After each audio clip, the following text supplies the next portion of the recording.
What's up, everybody? Welcome to Casual Shenanigans Gaming, a podcast all about the irreverent love of gaming. I'm one of your hosts, Jeremiah, and tonight I'm joined by Papa James. What's up, everybody? And I'm joined by the best beard in the business, the verified Evil Viking 13. I'm the lazy one. Welcome to the show, guys. Thanks. You're welcome. All right. I figured That was a verified welcome. I just wait. Oh, it means more that way. Oh, James, man. the saturation on your camera is really good. I don't know. Not trying to rabbit trail right at the beginning here, but the color rendition. You rabbit trailed before we even got live. Yeah. Literally But right once you're before we went live, you rabbit It's different. It's different once we're live. But the color rendition of your shirt is really good. Maybe your shirt. Oh, Dave, you're so saturated. What are you doing? Dave's like, I want to too. Dave, I you want look like This you're is so Dave like diseased. 10 minutes in the sun without his lotion on. Noir Dave. Oh, we should do a black and white podcast sometime. That'd be kind of cool. Why don't we just do default settings, Dave, for now? That's +5. That looks good right there. That looks good. All right, sure. Those All are right. verified good settings. That's true. If Dave says they're good, I mean, I guess we can't disagree. The check mark's right there, guys. I mean, I don't have to keep pointing it out. Come on. I'm gonna. Who's keep got the pointing it out. check? Who's got the check? Okay. As always, you can catch us live 8 p.m. Eastern Standard Time, Thursday night, casualshenanigans.com. Nope. YouTube.com/casualshenanigans. There's also a website, casualshenanigans.com, if you want to catch it later. Look, guys, we told you. We made it episode 200. Every episode past that is a bonus episode. Y'all shut up and enjoy what you get. Get what you get and you don't throw a fit. All right, going into the main topic this evening, like we always start the show, Demarek65 left a comment a week ago and says, I'm not sure how many other people will be interested in this. Well, we'll see, Demareks. Especially now that James is back, which is a funny way to lead into this topic. A good main topic for you guys to discuss would be how you're able to get your significant others to understand what gaming means to you. That gaming's not just something kids do, but for a lot of us is something that makes us who we are. I will take a step back from that and say I would not say gaming makes me who I am. It defines us. Only because I'm not sure there's any one thing that makes me who I am. There's stuff I like doing, but so anyway, Verticality. we've all had significant others. Significant others in gaming. I figure this will be a pretty short topic here, but it sounds like Demorex is asking for some adult perspective on gaming when you have a significant other. So I don't know. What do you guys think? Well, Demarek, sit on my lap here. I have a little heart to heart. Papa James. Now you guys go ahead first. Oh, okay. He doesn't want to be Papa James. More like delinquent Uncle James. How about some beer and cigarettes, kids? I mean, I think this will be a pretty short topic. All I'll say is, I mean, I enjoy certain hobbies. My wife enjoys certain hobbies. We enjoy hobbies that overlap that we enjoy doing together, but we also have things that we're just interested in on our own, and we don't enjoy doing with the other person, or the other person doesn't enjoy. And that's totally normal. Like, my wife, she plays like Lego games every once in a while. You know, she plays games a little bit, but not really. But she's really into knitting and crocheting and doing stuff with the dog and lots of crafts, painting, stuff like that, that I really don't care about at all. In the same way that she enjoys cars and stuff, but like she doesn't care about the minutia of cars. We overlap on like autocross and going for fun drives and stuff. Like she enjoys driving fun cars, but that's kind of where it stops for her. In the same way that I enjoy seeing the stuff she makes. I like wearing hats that she knits me and stuff, you know, but that's about where it stops for me. And then she doesn't really care about gaming as a culture or anything else, but we each have things that we're both interested in, and it's totally fine. I mean, and that's the same as any normal adult relationship. If you have a significant other that has an issue with you gaming, it's either because they're immature, or it's possible that you put that above your relationship, which could be problematic. And that's true of any hobby, not just gaming. And gaming can be addictive for people. So, you know, there's always the risk of that. don't Yeah, know, I think those are my thoughts. I'm basically in the same boat. Jess plays games occasionally. She's played like 3 hours of The Witcher, which is like 0.1%, and enjoyed that. She loves the Lego games. She's got a Nintendo DS that she's got a huge collection of games for. Yeah, I've always gamed, so like she knew what she was getting into. There has been a weird transition where, you know, a lot of the gaming that I do now is basically like there's a work element to it, which is always fun to try and separate, because it's like I'm trying to find time to do the work gaming where it's like I have an assignment to record something that's like due, or a collaboration that I'm working on. And then I have like the just me gaming where I play 2 hours of Battlefield Conquest with the surround sound going and my immersion at full mast. So there's like 2 layers of gaming that I do now. But yeah, there's a balance. One fun thing that we did over the summer was I scheduled it out so like most of my editing was done on the weeknights and on like Friday night, and then every Saturday we would go like a day trip somewhere, just like go for a hike or go to a museum or something. And there's lots of stuff that we share, so there's always plenty of things for us to do together. I think balance is really the key. Just like do a little bit of planning, and there's plenty of time for everything. Let me ask you guys, I want to kind of reframe the question, because you guys obviously married your spouses and they're okay with, you know, gaming and stuff. If you guys were, say again, on the dating market, how would you view this differently? Like, how would you bring it up? How would you mention it to people? Yeah, how would you mention it? How would you, I mean, that, because you mentioned that if they were against you being a gamer, that it'd be immature on their part. But I think there's a large portion of culture that kind of has that mentality of, oh, that's for, you know, immature guys or the nerdy guys. Potentially. Well, it's one of those things where I think there could be the very real risk of somebody dismissing it like offhand, you know, without really knowing you, dismissing like, oh, there's somebody who plays games, like, they must be an immature idiot or something like that. I would be surprised if anybody, well, so I'll use me as an example because that's what you asked.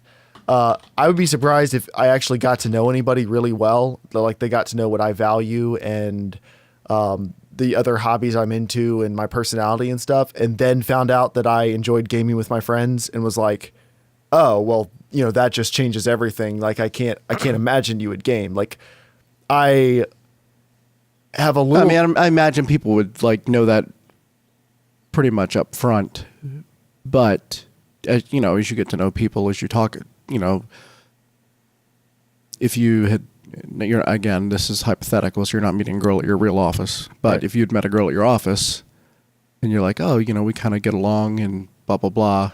How do I bring this up? That, oh, by the way, I have a gaming podcast and play video games. Is a pretty big hobby. I try not to bring that up at all.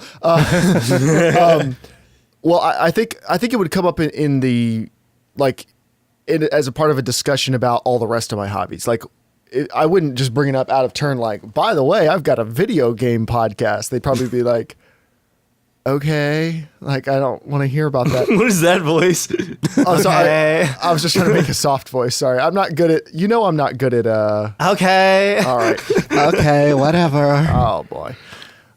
Anyway, so I think I would bring it up in the realm of other hobbies. So if somebody asks, like, what do you enjoy doing? Well, I would talk about, like, I really like cars. I like working on them. I like going to autocross and, probably explain what that is because nobody knows what that is. And then I also enjoy gaming with my friends online. We play certain types of games because they're fun or competitive or whatever else. And then maybe I throw out there, like, we also have a podcast where we just get together and talk about games. And for me, the games are the less important thing than the things I'm passionate about within them. And I think that would naturally come through for me. Like, I'd be surprised if anyone met me and talked to me and then was like, oh, well, that's just, you seem immature. I think, what? The chat. Oh. Yes, more soft voices. Okay. I play games with my friends. Want to see my I potato play masher? games with my friends. I've got a Potato Masher Pro. You want to see? I feel a sneeze coming. I know this is off topic, but it feels like it's somewhere. It's going to be here soon. I don't know. But so I think what I wouldn't do, or so here's what I wouldn't do. When people ask like, hey, you're having that first conversation of like, what type of stuff are you into? Well, I love video games. The Witcher 3 is the best game. I have a Nintendo, Right. and a PlayStation, and an Xbox One. Right. Like, The we Witcher got a 3 is the kick-ass greatest PC game rig. ever built, or the greatest game ever made. Do you like The Witcher? You don't like The Witcher 3? Let's talk about it. Like, I would never do that. That would be the first half hour. Yeah. That would be in the first half hour. It probably would. But that's the thing is like, How do you feel about naming your first child Geralt? I would just show you pictures. I'd be like, now his eyes look like cat eyes, but am I right? You got any issue? Am I right? I'm right. Okay. Look at those flowing white locks. Exactly. He has the eyes of a cat. But Does I karate. also wouldn't do Stomp that across about the anything stage. else though. That's the thing. I wouldn't be like, well, beard maintenance is one of my favorite hobbies and I just care so much about that. Like when you're getting to know somebody, you do have to kind of read the room and play off what they're interested in and what they're not interested in. Like going back to I am married, I am passionate about a ton of things that my wife literally doesn't even know if it's possible to care less about. Like, and but the thing is, we have a good relationship. She'll just tell me if I start branching off into something that is painful for her to listen to because she doesn't care. She'll tell me in the same way when she's watching Grey's Anatomy for the 5th time while she's knitting. Like, she just knows that I don't want to be here. I'm leaving. Like, it's cool. But it's not a weird thing. It's like, you enjoy it. Have fun. It's your thing. It's really no big deal. I'll go do my thing. But that's the same way I would approach that with anybody of a, like, here's the stuff I enjoy. Here's the stuff I'm into. Tell me about what you're passionate about. Like, I want to hear what you're interested in. And Because you can't hide that in the long term, or Right. even like a longer short term. Like you might make it through a day or two, but like, if someone saw my office for the first time, it would be very obvious what my interests were. Like it's, yeah, it's part of your personality, and that's okay. For me, I think there's bigger things that are not deal breakers, but issues of compatibility that are more important than the gaming aspect. For sure. I think actually, like in a dating perspective, I'd probably lead with that. Like, hi, I'm Dave. I'm a verified YouTuber. I've got to check. Would you like to come back to my place to see the play button? That's just Hey, come back to my place. I can show all the stuff that I got from being a YouTuber. you gotta say it like that too. Yeah, but see, like, sorry, go ahead. Well, actually, so James, you mentioned deal breakers. Yeah, I would say out of, like, I know me, there are way bigger deal breakers about me than the fact that I like video games. Like, I really doubt that's going to be the straw that breaks any camel's back. It's gonna be any backbreaking as you running somebody over with your water bottle. But yeah, Nerd on a Budget in the chat mentioned this. I think it's true. I think nerd culture is a lot more embraced than it used to be. Like, I think just liking video games is no longer a weird thing. Being super, super into video games, maybe that's a little bit different. But yeah, James, and I think I would also agree with you. I think for you, there's probably bigger deal breakers about you than you like video games. Thanks, asshole. But you know what I mean. Just kidding. Yeah, like the fact that you have rats. Honestly, I'd say like on a purely like casual, superficial level, which is really what we're talking about here. I would bet people would be turned off by the fact that you own rats more than the fact that you play video games. Because way too many people think rats are gross. I think rats are awesome. It's funny. Anybody that's ever been actually introduced to the rats that have actually, I mean, when Hope came over, she didn't even touch them. Yeah. But people who have actually touched them or held them have been completely surprised Well, by their own personal reaction when, yeah. They're at the kid's mom's house now. Oh, Nerd on a Budget just asked if they could see the rats.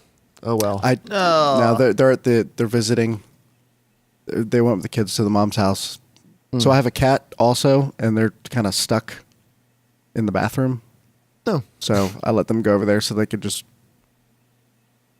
be freer. I was gonna ask, so do the cat and the rats ever play together? Absolutely not. Okay, The so rats you're are not tempting petrified. You're not tempting evolution with that particular. So one of the rats actually that passed away when first got the cat, that rat was actually like went up and started sniffing, and they were sniffing each other. It was fine. The other ones were like sitting in a corner, like literally on each other, just pooping because they were that scared. Kind of like Dave when he plays Alien Isolation, just sits and poops. Yeah, this is actually a new chair, guys. I keep like 10 in the garage when I play Alien. I just swap them out. Well, it's better now that you're playing in VR. You can just stand. But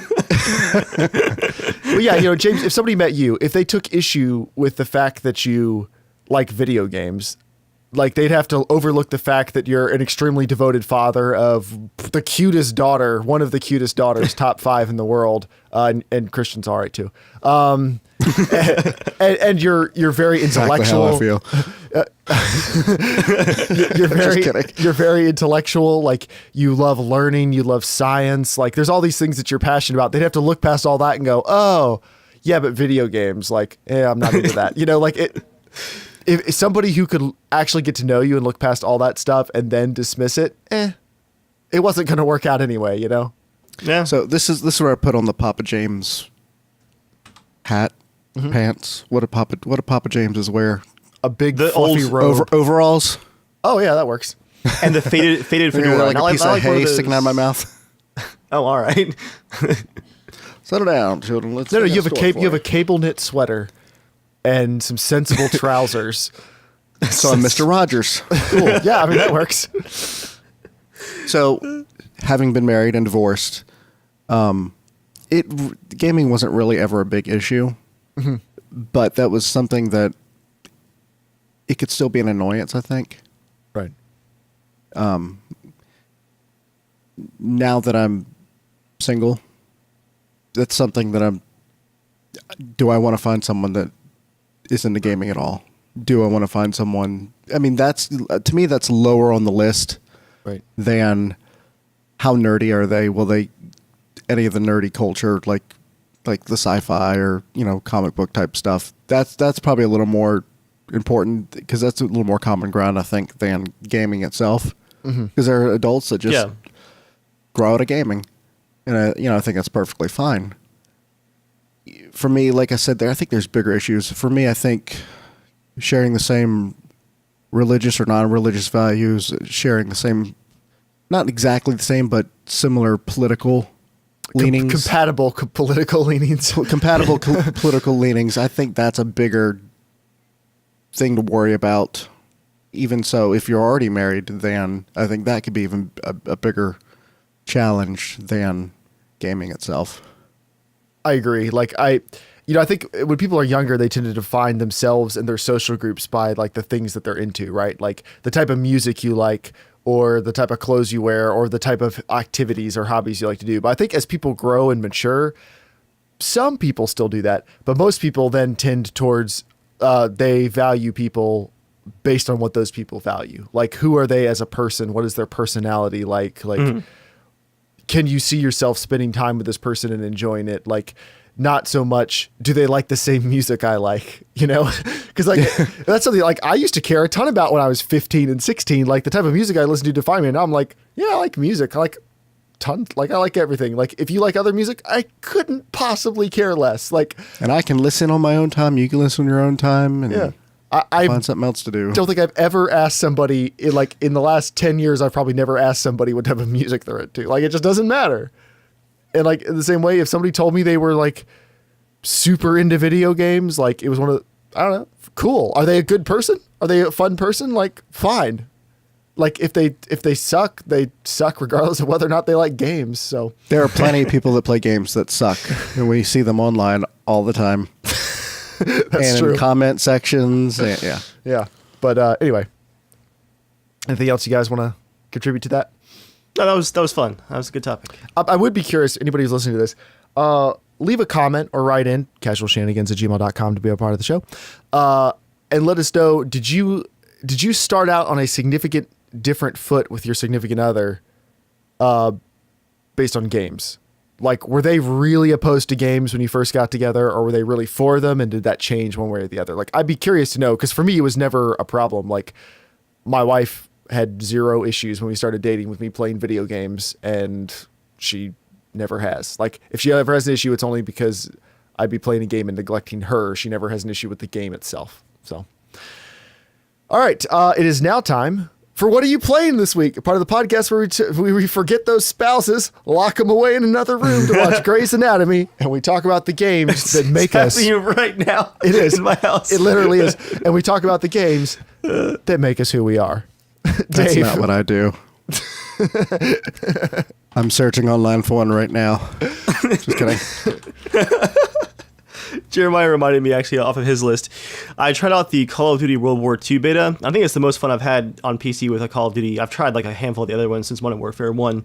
Most fun I've had in a while, but I was joking with Joel. I'm like, am I too old for Call of Duty now? It's so ridiculously fast-paced. I played for an hour and it gave me a headache. I thought Battlefield 1 was fast-paced, but I was like, it's definitely an improvement, I think, as just an outsider looking into the series, really.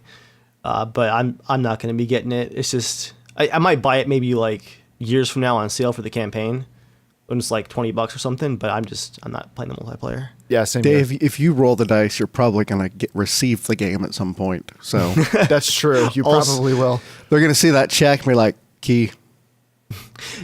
Or in my case, they're going to go to my channel and be like, wow, that's a lot of Battlefield videos, close tab. Well, I mean, to get someone who's into Battlefield and starting to do Call of Duty videos, pull some people over. Yeah, it's funny. I just released kind of a review video on the latest Battlefield DLC, the Tsarist one, and I talked in that video about how I was very happy to see in a couple of these maps the map design open up a lot more. There's two very large maps where. How much of Battlefield 2 did you guys play back in like 2005 era? Did you play much, James? I know Jeremiah played a pretty good amount. Right, Jeremiah? You played Battlefield 2. Yeah. I played Battlefield 2. Sorry, I thought you were asking James. I was, but then I asked you. Oh, yeah. He's listening to his wife knock on the door. Let me in. Don't lock me out. Back then, map design was a lot more like if they could do big maps, they would just for the sake of big maps. Like there were some pretty average designs back then, but like I love the stuff where you could get with your squad and you could spend like 10 minutes together, like running around the map and like you do this awesome flank and attack from behind. Like you just don't. Modern Battlefield games are a lot more focused. Like they apply a lot more game design theory, I think, to their maps. There's this channel and this channel and this channel. But yeah, there's just a couple of maps in the new DLC where. One time I caught a sniper on this island that was like literally a 10-minute swim out in the corner of the map. And I'm like, I love seeing that. Like, where you can kind of just take a break from all the hectic action. But just after having talked about that DLC in Battlefield, I got to try the Call of Duty beta with those maps were tiny, even for Call of Duty. And I was like, man, this is just way too much. Outside of that, I tried out the Battlefront beta. I had to think, like, can I talk about this yet? Yes, I can.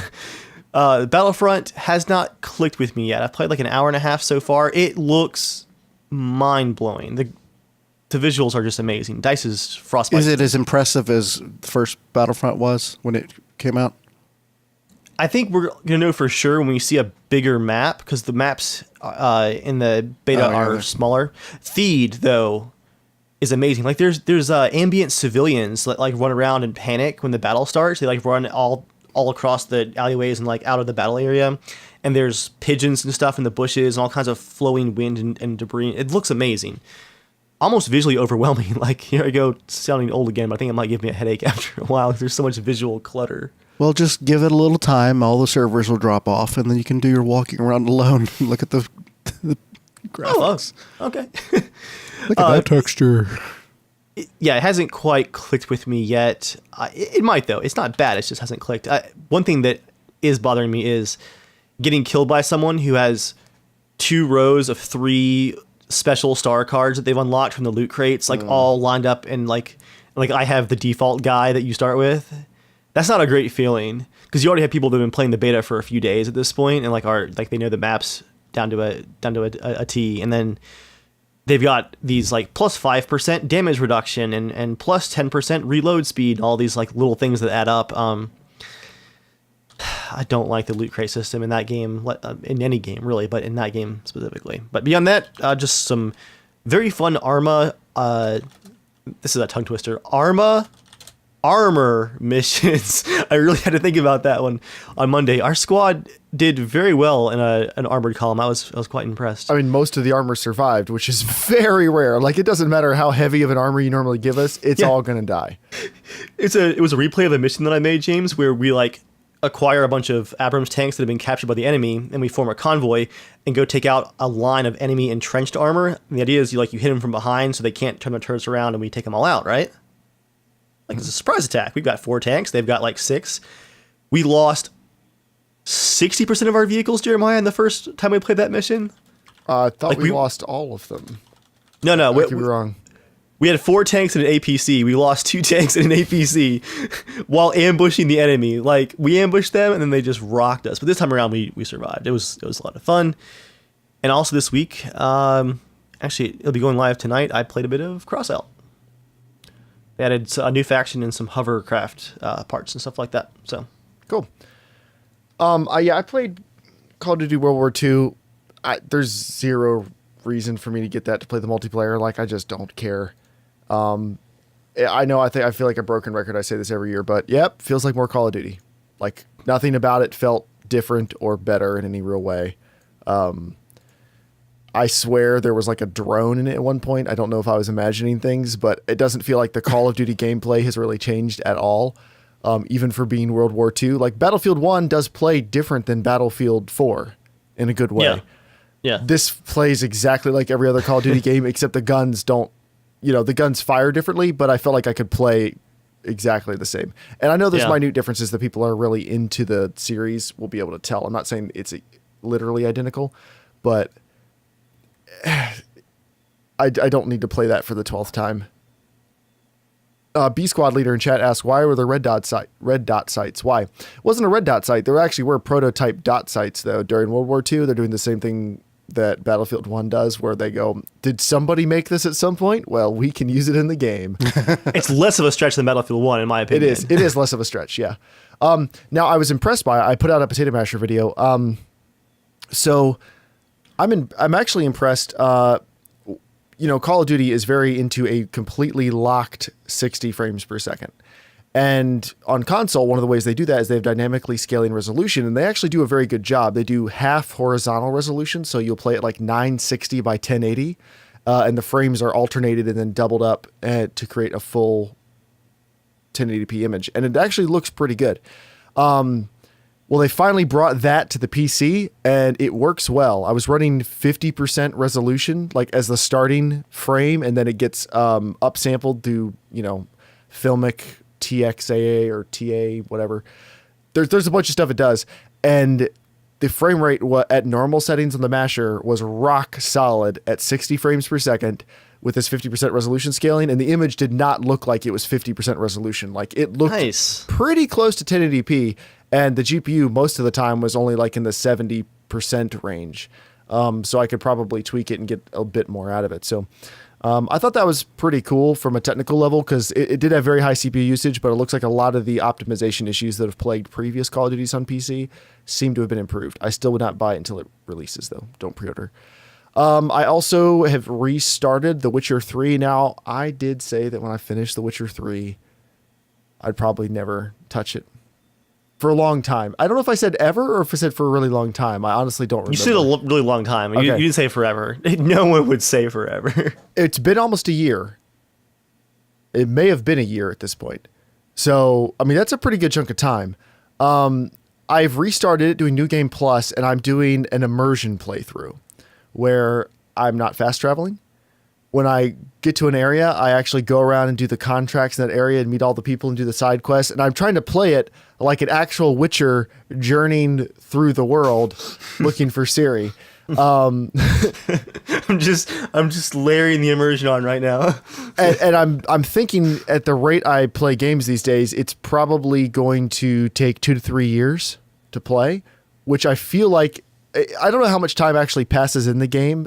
With all the DLC, it seems like it could be a year, though. Very possibly. It's going to take. I don't know why I'm so freaking out so much. Like, I haven't stopped playing really, so I'm just very. I am living vicariously through your playthrough while still not finishing mine. I pretty much I'm doing my definitive playthrough. I guess I would say it that way. I'm trying some mods. I'm doing a couple lighting mods right now, a slow motion mod for combat, a couple other things. So, having a lot of fun with that. And then I also got Forza 7. And I'm only like 3 hours into that, having a good time so far. Performance is a lot better than Forza Horizon 3 was on PC at launch, like much, much, much better. It still has some problems though that they say they're working on. They've already released a patch, so I'd say that they are doing better at communicating and fixing issues than they were last year when they were like, maybe your computers aren't fast enough, and people are like, bull crap. But yeah, it's a fun game with a couple exceptions, which we'll get to in the news. But that's what I've been playing. What about you, James? The only game I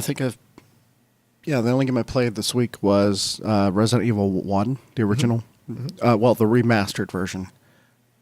I had an amazing time playing it. You don't find puzzles in games like that much anymore. And I think that 7 kind of brought some of that back, where 6 and 5 went completely away from that. They're action games. Yeah. 4 didn't have as much puzzles, but it was a good overall package. But I had a lot of fun. It brought back a lot of old memories. And I think it still holds up pretty well. Mm-hmm. I was going to play a beta of a game this week, but that didn't happen. Oh. More to come. Yeah, I wish we could talk more about that. That was all kinds of interesting. Time to make space on the hard drive. Such a huge download. It's ridiculous. All right. It's now time for the news.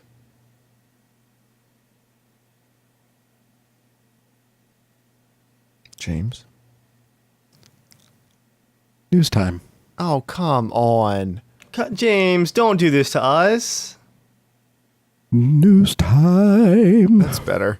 I wish you could bring back the devil voice just temporarily. Did you find out what that was by any chance? I just had to restart the computer, and oh man, the audio driver wasn't coming up at first, and I had to unplug it a couple times. Up from what? The abyss? Yeah. So first, it sounded like witness protection. First bit of news: Assassin's Creed Origins, which to be clear is a game that I am 0% interested in. So I don't know if the game is going to be good. I guess that's what I meant. Welcome to the gaming podcast where we talk about cars, don't care about games. Well, nothing that I saw in the gameplay for this game made me think like, I'm looking forward to this. So our next podcast is going to be, what about if your podcast members aren't into gaming and you are?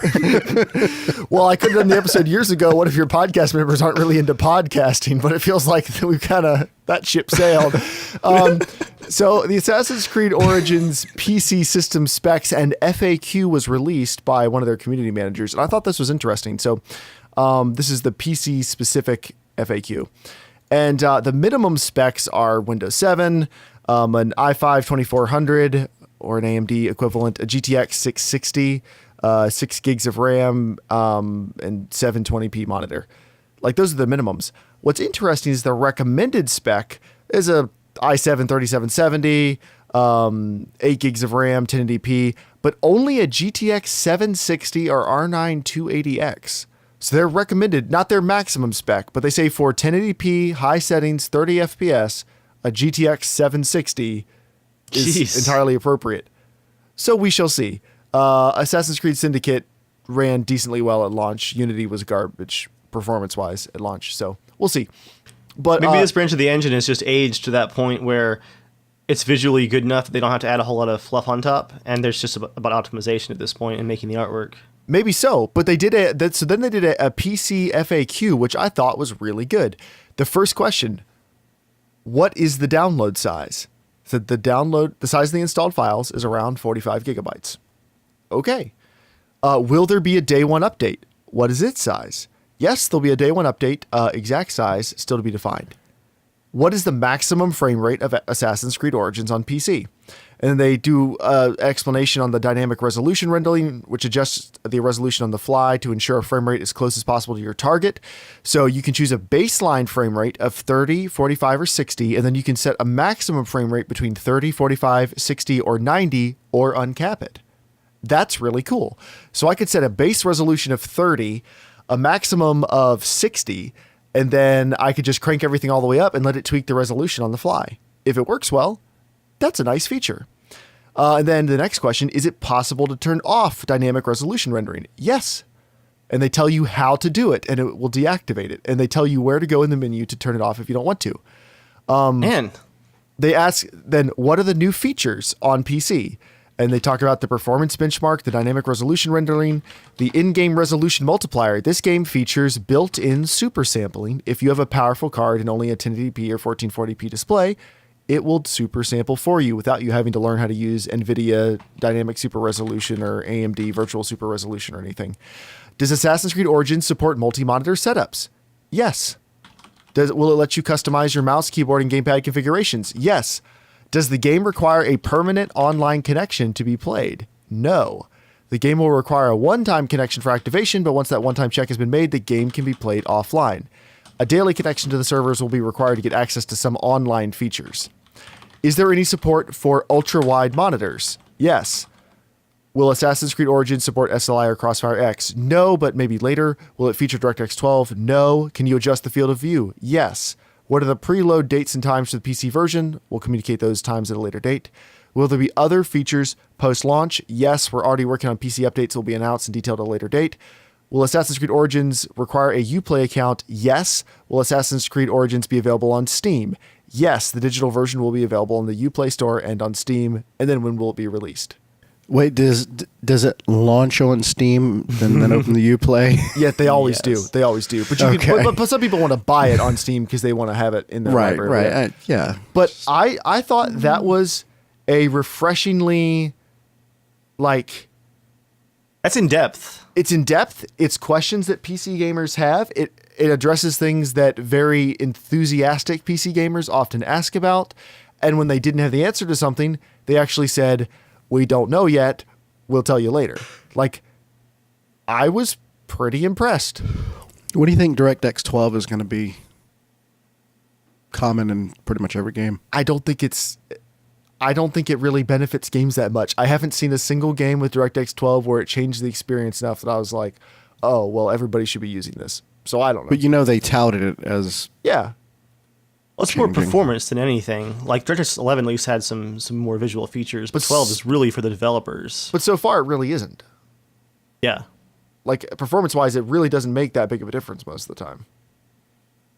I don't know.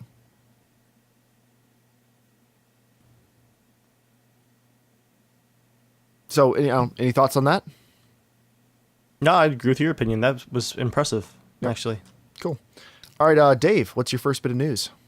This is some really cool news. I said this like a week ago. I was not going to miss talking about it. Valve will allow fans, this comes from PC Gamer, Valve will allow fans to create and sell merchandise based on its games. Like, this is the complete opposite of how Nintendo does their PR. They're like, you want to live stream our games for your excited community? Shut down. Valve's like, you want to sell toys based off of our games? Well, it's Valve. They're probably like, oh, does that mean we don't have to make something? So does a Half-Life 3 game, is that considered merchandise? Sorry, go ahead. So this is kind of designed for kind of like the Etsy stuff, figurines, artwork, stuff like that. They're set up with a 3D printing service, and they take only, if I can make sure that my amount is correct, 10% of the cut. That is really, really generous. You can use their IP to make artwork and sell it in a storefront that's already set up for it, and it automatically is good to go. That is really, really cool. This is like the next stage of back in the TF2 days when they first started letting community members make like hats and stuff for Team Fortress 2, and they were writing, 3D artists $400,000 checks for making hats. And they're like, yeah, we take 20% of the profits, but you guys do this great artwork and you know all about the game. So everybody wins here. This is just a very, very cool move from Valve. That's it. Yeah, that's very cool. As with everything, we'll see what comes of this. All right, what's next? I got one more here. See which one is actually next in the list. A bit about loot boxes in Shadow of War, which just went live today. Wait, the game just released, or the game's out now? Yeah. Oh, okay. Well, at least cool. maybe it comes out tomorrow. Reviews are out now. Okay. From what I understand, for the most part, you can get most of the loot crates just by killing enemies in the game. They drop loot crates essentially, but you can get more loot crates by buying them. And they have certain chances of like better tier loot and stuff when you buy them. The rumors I'm hearing, just the scuttlebutt in the streets, if you will, which is Reddit basically, are saying that the last fourth of the game is a huge grind fest unless you buy loot crates. It may be just a balancing issue, or it may be intentional, but I've heard it from a couple different reviews now that the last fourth of the game is really, really rough without using some of those like perks and stuff from the loot crates. Do they elaborate on what really, really rough means? The reviews are kind of all over the place, so it's hard to say. I think you just kind of have to compare reviews right now. But this article speaks with one of the devs, and the title of the article is "Loot Boxes Felt Like a Good Fit for Middle Earth." A good fit. Shadow of War developer says. Who looks at their game and is like, you know what would be a good fit for this game about Lord of the Rings? Microtransactions. Microtransactions would be a good fit. Yeah, and the title caught my attention just because, like, I think there's certain games where loot crates and a loot system like that would you at least have an argument thematically for it, like Skyrim maybe with loot crates, because there's a lot of loot in the game. But Middle Earth has some pretty set lore to it, you know? Like, it's pretty set in stone, and having shiny purple pop-ups with percentage boosts and stuff like that, just, I think it thematically is quite distracting.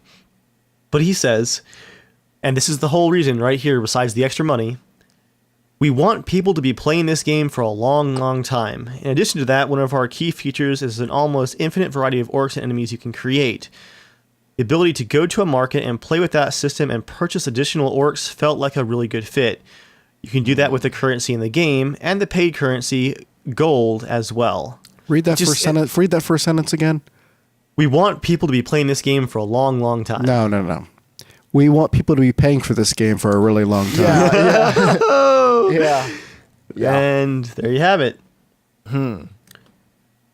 And just additionally from the reviews that I've seen, it's a quite good game. The combat is just as fun as before. The enemies are more interesting than before, than the first game, and it's an improvement in every way, with the exception of two things that I've seen in every review I've read so far. The loot crates are annoying and a huge distraction. Wow, I had the second thing there, and now it's completely gone. You got it, man. You got it. I got it. Here we go. Almost like it's like the close cousin of loot crates. Open world fluff is also a huge problem. Tons of collectibles and unlocks that really don't do anything other than to give you 1,000 map markers when you first launch the game. They said that the fluff is distracting and the loot boxes are distracting. I've heard that from multiple sources. Yeah. I thought the article was quite interesting the way that the developer phrased it. Yeah. Yeah. That's all I got to say about that is, yeah. Okay. Dave, I'm curious about your last link. I don't know if you plan on reading it. The last one there for Sony, is that? Yeah. Let me actually scan the article because this is from like weeks ago. I've had this in a tab on my phone for like 3 weeks. In a brief interview with Reuters, Andrew House, chief executive of Sony Interactive, said, "I'm not entirely comfortable being the market leader in VR by such a margin that seems to be happening right now. With such a brand new category, you want a variety of platforms all doing well to create that rising tide and create the audience." So what do you guys think? Is that a humble brag, or is that like a legitimate, like they're kind of freaking out? It's I think it's both. I think it is both. I think what he's saying is we've invested a ton in this. We want this industry to take off so that we're not out here on our own. But I think he's because also if they're saying, out there on their own, then it's going to eventually just yeah, lose any steam. yeah. But I think it's also a little bit of a humble brag because, like, yes, they're doing very well, but the Vive and the Oculus are also selling pretty well too. Like, neither of them are failures, or none of them are failures or anything. Like, so I don't think it would be fair to say like, oh well, you know, it's a shame about those other ones that are just crashing and burning. Like, there's no Vita or Wii U VR headset right now. Like, they're actually like it was going to be Oculus for a while. It looked like it would be, but Oculus dropped the price, got very aggressive, came out with awesome touch controllers. Like, they rallied, and now the Oculus is a pretty good deal. So yeah, I think it's a little bit. There of a are humble brag. probably better ways for them to word it. Yeah, I think it is. It's half a humble brag. I agree with James here. Half a humble brag, and I think that they are nervous because Sony has experience in so many different fields. They're looking at a completely new technology, basically, where decisions that they're making on just a like, hey, we're doing this for our device level, have the potential because of their market share to affect an entire industry right now. Like the future of VR, they have a huge amount of control over it, whether they want it that or not. So I think it's a bit of both. I think they are actually nervous, but they're also quite proud of where they are.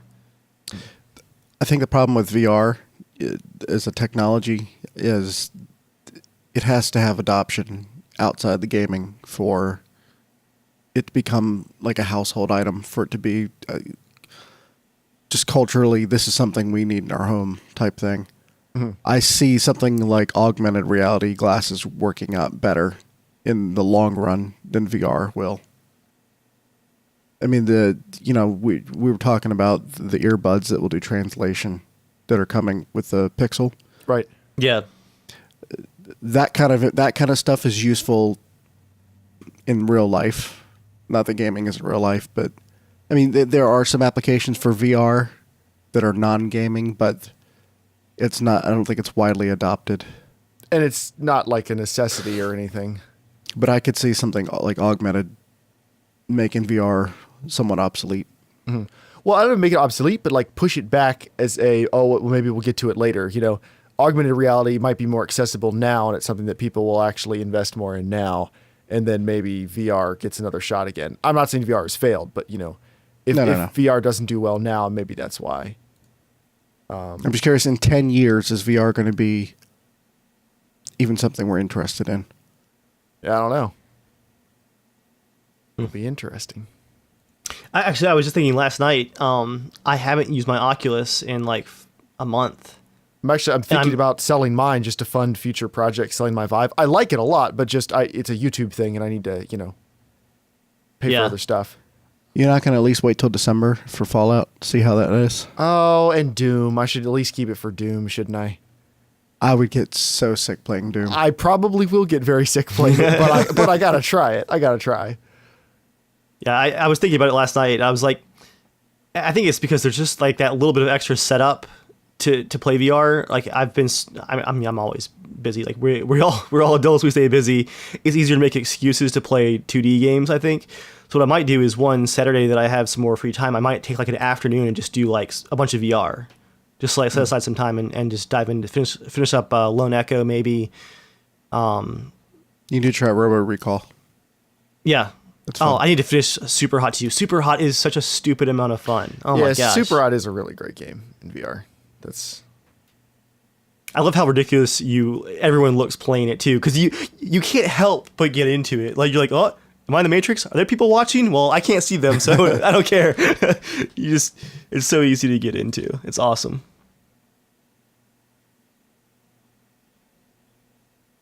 But yeah. Dave, did you not want to do the last couple news items you have right there? No, I think I'm going to skip those. Okay, then I'll just piggyback real quick on what you said about Shadow of War.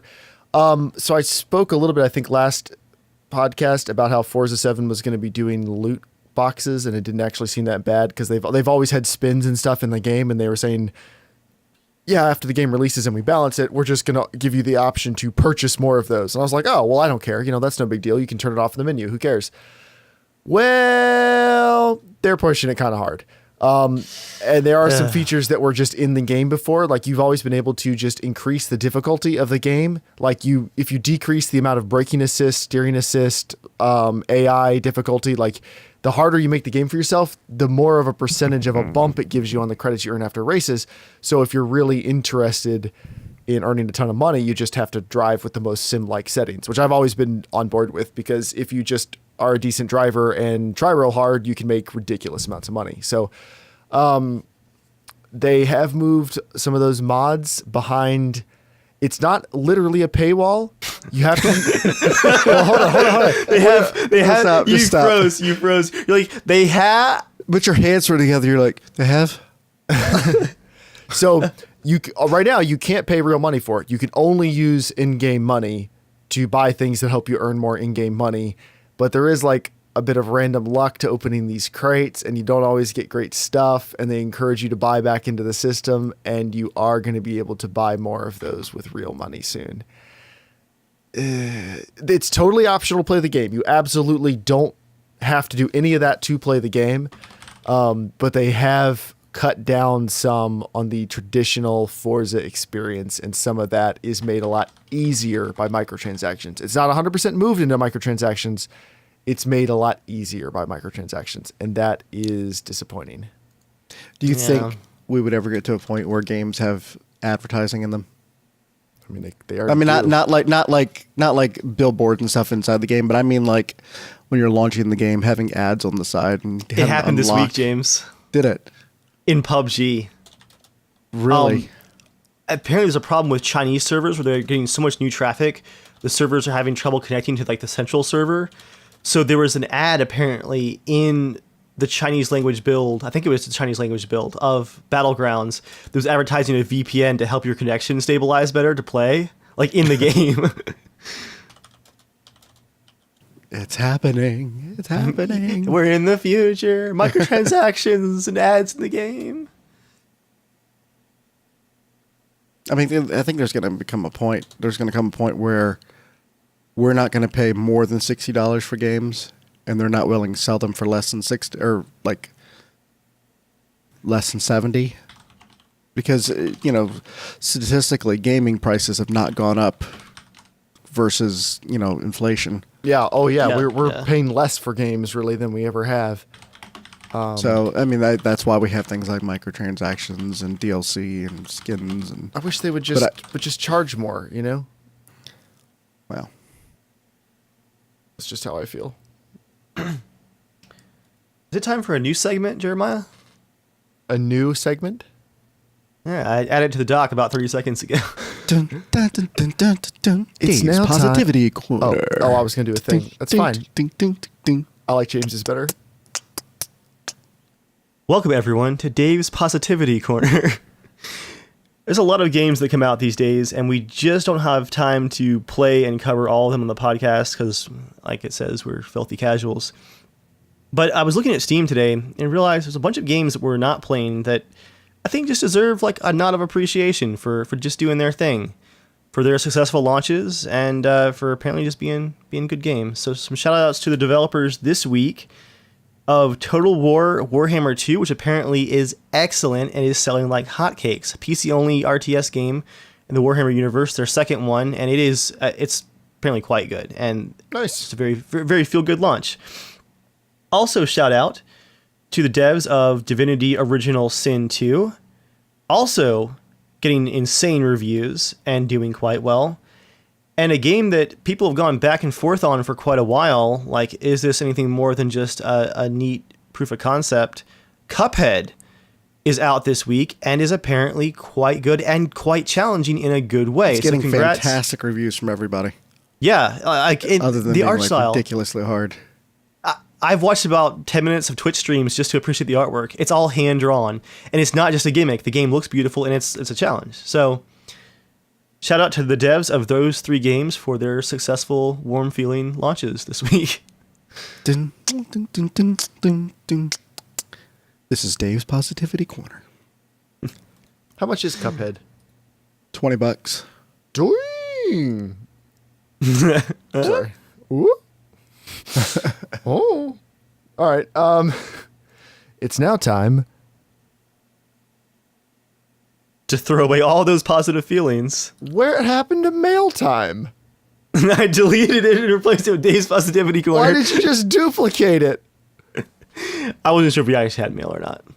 When I wrote "we have mail," was that not clear enough? It literally said "we have mail." That means we have mail. I made the doc today, and I was pretty sure that was already there. Sherbits, it was not. Sherbits wrote into casualshenanigans@gmail.com, just like you can, to be a part of the show. Just so we can delete it.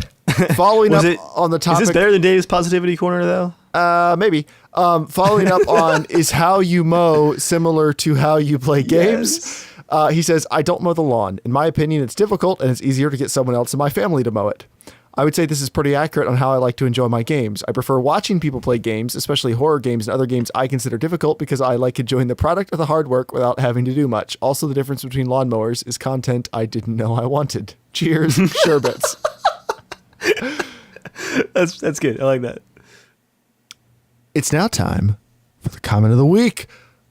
Part of the show where we leave Dave's Positivity Corner and we go to Dave's old manure pile. And we see. Don't worry, we won't have to dig very far. We see what turds are lit this week. Both of these comments of the week come from the first video from the new Fallout 4 Sanctuary Hills tour.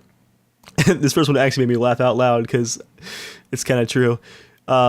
This guy just posted 19 FPS on a GTX 1080 scares me. That was a rough build. I don't think I'll ever push the engine that hard again. Second one, also on the same video again. Also made me laugh out loud. I don't want to be a douche, but I don't think you guys have girlfriends. He's To not which wrong. he's not technically correct. Technically correct. Which I meant to reply to it before it got buried and just tell him that, like, you are 100% correct, sir. And just let him stew over that one. And as we know, technically correct is the best type of correct to be. As the internet has taught us. I mean, that's me. That's how I feel. Anyway, this has been Casual Shenanigans Gaming. We are right at an hour, guys. And it has been a good show. Thank you for everybody for coming out and being part of the show. Pretty good, healthy stream over on my channel, youtube.com/germgaming. A lot of people watching over there this evening. A lot of people watching on youtube.com/casualshenanigans. Dave, maybe we need to get that live stream going on Dave's channel sometime in the future. Oh, do an episode all about Fallout and Bethesda? We should just do a live Sanctuary build for 40, 50 hours. Which won't be enough time. Oh, you think it was only 50 hours, aren't you cute? No, I remember. I saw how your work suffered. I'm just kidding. I don't even know what you do. You're pretty much Barney Stinson at this point. But thank you everyone for coming out and being a part of the show. You can follow us on Twitter at casualshenaniga, casualshenanigans.com. You can write into casualshenanigans@gmail.com to be a part of the show. Thank you everybody. And as always, stay casual.